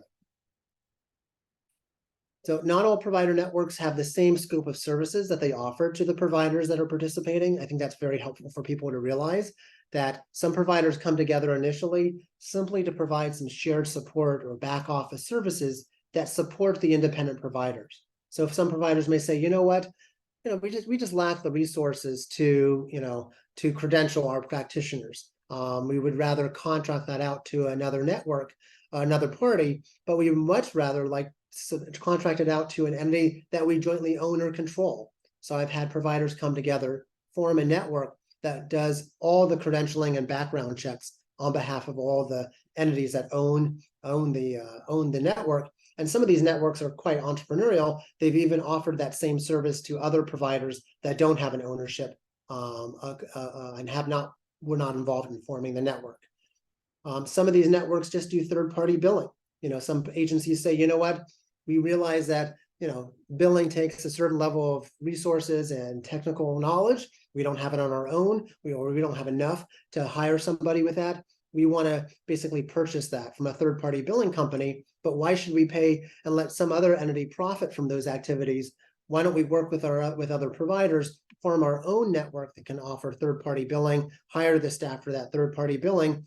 We'll, charge ourselves at cost for those services, but maybe we'll also sell those services to non-owners who might also be interested in third-party billing services, and we'll generate some revenue there that maybe we'll be able to distribute profits from that joint activity later as well, that will allow us to continue charging ourselves at cost. So some networks focus on basically providing services to the providers that own or control it. Other networks are really engaged outwardly in managed care contracting.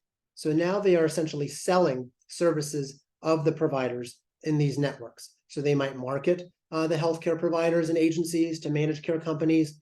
They may facilitate managed care contracting by reviewing contracts and offering participation in those contracts to the providers in the network. Some of these networks meet the antitrust rules and can actually negotiate the contracts on behalf of the providers in their networks. So some of these networks negotiate value-based payment arrangements like pay-for-performance arrangements and programs. Some of them negotiate total cost of care arrangements with managed care companies, and the networks have been specifically set up to do so. I've even seen some networks transition over the years. They started as shared support services kinds of networks, doing that work. They did it really well, and then they said to themselves, you know what? We're now ready to move to managed care contracting because we feel like we have a good staff, good operations. We know each other. We are confident that we can now move to managed care contracting. Other network clients just do the managed care contracting and don't do any shared support services. So part of this process in any planning function should to figure out exactly what the goals of the network would be. What kind of services do you want the network to offer to the providers that are supporting it or founding it to do? It won't work, of course, if some of the founders are intending the network to do managed care contracting, but then the network gets set up and only does shared services. They're going to feel they didn't get what they wanted from out of the network. So you should certainly be clear exactly what functions the network will provide to the providers that are forming the network. Like in other states, there's a choice of what kind of legal entity can be formed to support these networks. Under the District of Columbia laws, you can form as a nonprofit corporation, a business corporation, or even a so-called limited liability company.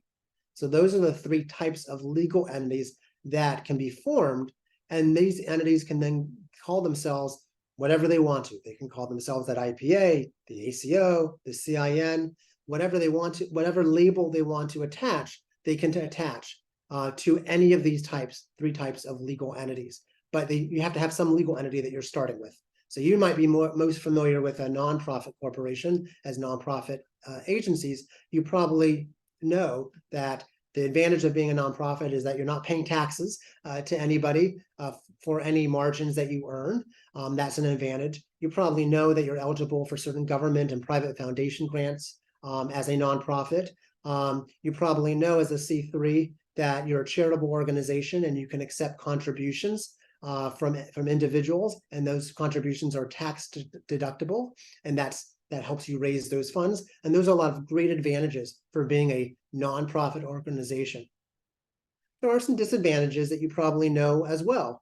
That as a nonprofit tax-exempt entity, there are certain activities that you probably can't engage in. I'm not talking about just political campaign activity, which you certainly can engage in, but you can't probably be starting movie theaters and restaurants either. You have to engage in a nonprofit activity, a charitable activity, activities that further those charitable or social welfare purposes.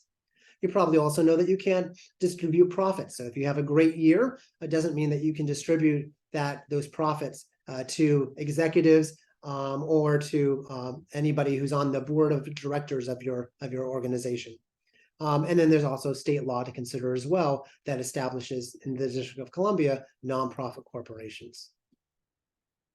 Some people have the perception that once they form a nonprofit corporation, they're done, and that they would then be a tax-exempt entity. Unfortunately, that's not the way the process works. You have to apply separately to the IRS for tax exemption. The IRS, being the federal government, they determine whether an entity qualifies as a charitable organization. So simply by forming the nonprofit corporation only establishes you as a nonprofit corporation in the District of Columbia. It does not mean that you will automatically qualify as a tax-exempt entity under Section 501c3 of the Internal Revenue Code. So you have to basically tell the IRS why you think you should qualify as a tax-exempt entity. So when you're talking about a provider network, you're going to have to be explaining to the IRS what kind of collaborations are you going to be doing as a network that is actually going to be helping to improve the health status of underserved communities. If you're going to be engaging as a network in managed care activities or provide practice management support, sometimes it's a little bit tougher to make the argument to the IRS to explain how that actually furthers a charitable purpose. You're charitable because you're a tax-exempt entity on your own. Doesn't mean that the network's activities are going to be automatically viewed as charitable simply because you control or govern that entity. That may not be enough. You're going to have to show how the collaborations taking place at the network level are really in support of providing better care or better outcomes to those underserved communities. So some networks choose to go with the 501c3 route, and they like that approach because they can then be eligible for government grants and foundation support. That's a charitable organization as a 501c3. There are certain 501c3 charitable organizations that also can, even if they're not charitable in nature, if they're taking over some of the tasks of a charitable organization, they can be viewed by the IRS as a supporting organization. So it's a supporting organization is a charitable organization by virtue that it's being operated exclusively for the benefit of one or more charitable organizations. The other route to consider is 501c3 status. So many of these are viewed as social welfare organizations. They have a social welfare purpose, and they're not C3s, but they're C4s. And these C4s have an ability to engage in a broader range of political activities that are not allowed for charitable organizations. So typically the networks are going to be established as either a C3 or a C4. Some of you may decide that, we don't really want the nonprofit route. We don't need it. We don't want to be subject to those rules. We would much rather establish ourselves as a for-profit business corporation. And there's no law that says nonprofits can't form a for-profit. In fact, there are many examples where a nonprofit agency, Medicaid provider, or a group of them have formed a for-profit corporation for some type of partnership or collaboration. If you do form a for-profit corporation, that entity is going to essentially be taxed for any profits that it receives before any distributions are made. That's the downside of it. And if you receive a distribution as a nonprofit, normally it would be subject to tax as well as an unrelated business income tax. However, many nonprofit agencies avoid that tax after discussions with their accountants, realizing that they generated that distribution through tax-exempt purposes, and they won't be subject to that taxation.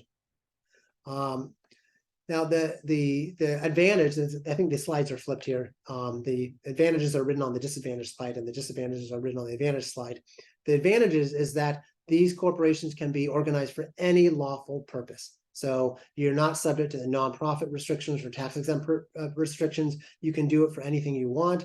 You can also raise capital more in a way that's easier from venture capitalists because they like to donate to for-profit entities where they can have an equity or ownership share. The other advantage of a for-profit business corporation is that it's freely transferable.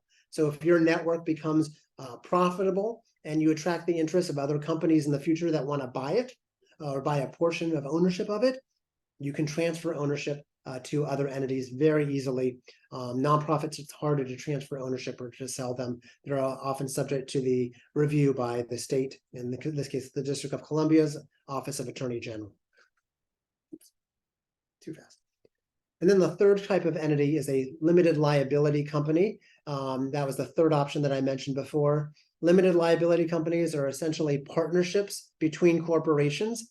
They offer protection because you're setting up a separate legal entity. So it's protecting the providers that have formed it, but it's not taxed as a legal entity by the IRS or by states. Instead, they're considered pass-through agencies.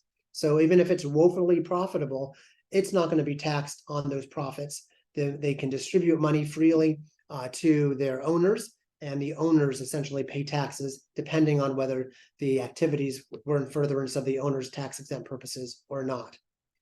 Most of the networks that I've been involved with forming choose the LLC option because it's one of the most flexible legal options to create. Essentially, you can change the governance structure at any time simply by modifying the operating agreement, which is a legal document or contract between the entity and the owners. You don't have to get state approval to do that. You never even have to file the operating agreement with the state. The parties that own the LLC can change the operating agreement with their own consent, and that's all you need to do. And as I mentioned, there's tax benefits because the entity itself is not taxed at the corporate level, at the entity level. The entities can receive profit distributions that own it.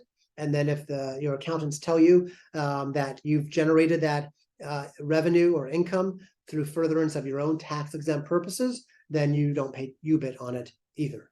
So it's the most attractive option for many provider networks to form. They're not subject to the nonprofit tax exemption rules. They don't pay taxes as a for-profit corporation. As an LLC, they avoid those problems. So as you compare the different options before you, your planning committee would review some of the advantages and disadvantages. They could use this slide here to understand the differences between for-profits, LLCs, and nonprofits, and understand which type of legal entity is in the best position to further the goals of the providers that are forming this new legal entity.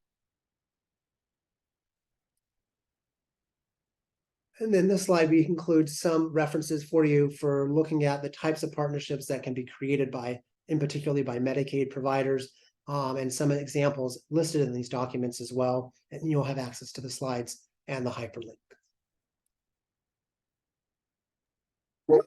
Thanks, Adam.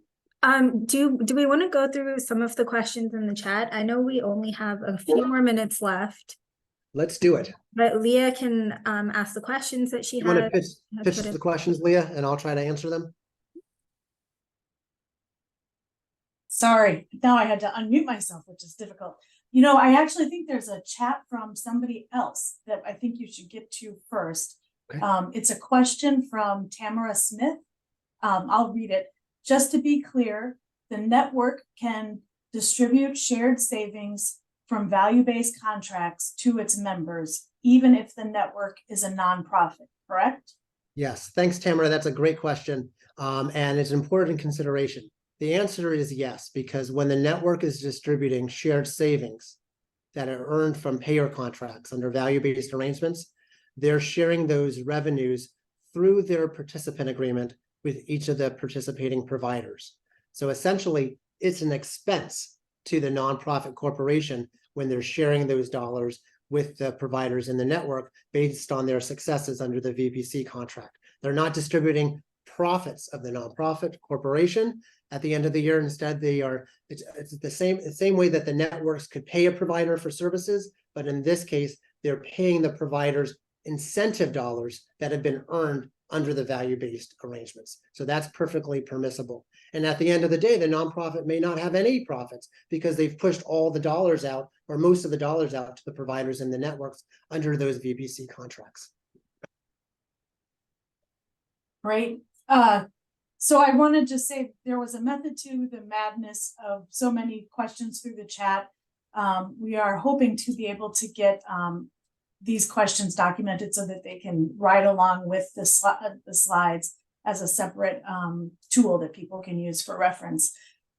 With that said, with the 5 minutes remaining and knowing that we need to have time for an evaluation, I think I want to just focus on my last question, because it seemed to me that that issue of trying to understand the risks and benefits of using a nonprofit versus an LLC are maybe one of the more complicated places to dig in.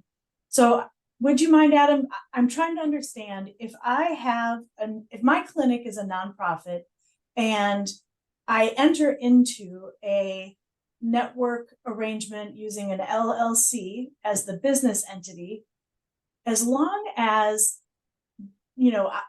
that network was formed to, in part, ensure that low-income people have access to high-quality healthcare services provided through that network, would that be enough for me to successfully make the argument that distributions from the network would not be taxed? So the first thing is that we want to distinguish between your agency's participation in the network versus your agency's ownership of the network. There's some networks set up where the individual agencies actually don't own it at all, and a third party or an association in their state owns the entity, and the providers are just contractually participants in the entity.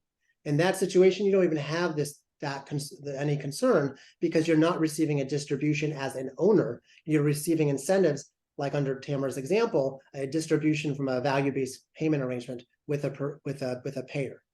If you are an owner, then your tax accountants will say, okay, you've got a profit distribution from this entity. Is that entity doing activities that were in furtherance of your tax exempt purposes at your agency level? And if they can connect the dots and see that you generated that distribution through activities that relate to your tax exempt purposes, they will probably say something like, you're not subject to unrelated business income, because in fact that income is related to your tax exempt purposes or in furtherance of them. Got it. Okay, thank you very much. I don't know how much time you need for the evaluation. I'm guessing that we need at least 3 minutes. The evaluation is just a survey that can be completed at any point. So if you want to address one more question, that's okay. But I just wanted, I see a question in the chat that says, will we get the PowerPoint? All of the presentation materials will be posted on the website for Adam. Can you just go a couple of slides over? On the integrated, just one more slide on the Integrated Care DC website. And I can also put it in the chat here. So it should be posted in the next few days, including a recording of this session. So if we want to address one or two more questions, please let me know. Otherwise, we can close and you guys can do the evaluation. I put a couple of things in the chat. We do have an afternoon session for the legal team, as well as other tracks. The part 2 legal session will be a more practical hands-on application of what we learned here today. But I know we have 2 minutes. If you want to answer one more question, that's fine by me. Okay, well, in a shameless plug. Oh, sorry. Go ahead. In a shameless plug for the afternoon session, the afternoon session will be very much like this Q&A portion right now. So if you're having fun listening to questions for a semi-Jeopardy-like opportunity, come to the afternoon session. I just want to go back to something that you had said in the very beginning, or not, I guess, very beginning, because I had some technical difficulties, but close to the beginning, we were talking about referral agreements, co-located referral agreements, and then we started to get into where there's sufficient risk to merit developing a separate legal entity. And I guess I'm just trying to understand, am I fairly categorizing sort of when I would consider making a legal entity should sort of comport with the degree of risk that I put my practice under by joining into that network agreement? And would I not have to consider a legal entity if it's just a referral agreement? There really isn't anything that could harm my practice. I may not get those referrals, but I'm not at risk. That's right. I think you're looking at it exactly the right way, Leah. If you're doing something that you normally do already. And it's just optimizing the relationship that you have with referrals, but now you're committing to a written document to support it, then there's no reason to set it up as a separate legal entity. If you're doing something entirely new that you don't do, like bearing financial risk for total costs of care, then there's good reason, I think, for the provider or providers to set up a new legal entity and use that legal entity, that provider network, as the contracting vehicle with the Medicaid MCOs. Okay, right. Thank you so much. See that we're at 11, so I think our time is up today, but thank you very much for the opportunity to present this content to you, and I hope and encourage you to participate in part 2. Thanks, Adam. And thanks, Leah, for the questions. Hopefully see you all in part 2. Thank you.